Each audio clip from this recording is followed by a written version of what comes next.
Every farmer knows that earthworms are good for the soil. They aerate it, they fertilise it. Don't worry, you're in my hands. Okay, you see?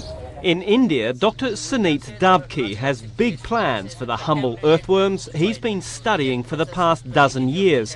He says they can do a lot more for the earth than just fertilise it. These worms are going to do some magic for us. They are going to take the soil or the waste into their body and going to excrete out the good nutrients to the soil. Dr. Dabki says worms can remove toxic waste from contaminated soil just by doing what comes naturally. Bad stuff in, good stuff out. And there's a lot of badly polluted land here in the western Indian state of Gujarat, which is one of India's fastest growing economies. Mutia, on the outskirts of one of Gujarat's industrial capitals, Ahmedabad, used to be a farmer's village. But when textile and pharmaceutical plants sprang up outside of town and dumped toxic waste onto the land, most farmers lost their crops.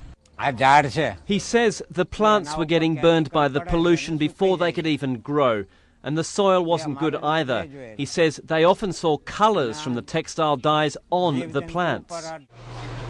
Public health physician Dr. Rajesh Mehta studied the village to see the effects of heavy metal pollution on its residents. Basically, respiratory problem, that is cough and cold, asthma, chest pain because of cardiovascular problems also, and also skin problems. In 1996, after decades of dumping, laws were passed forcing companies to transfer their waste to secure toxic dumps. More than 30,000 tonnes of sludge was removed, but dangerous non-biodegradable heavy metals remained, leached deep into the soil.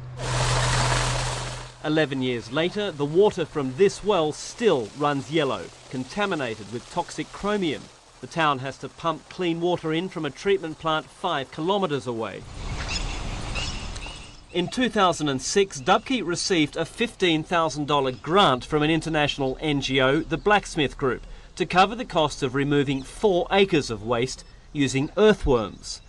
Initially, about 300,000 worms were released.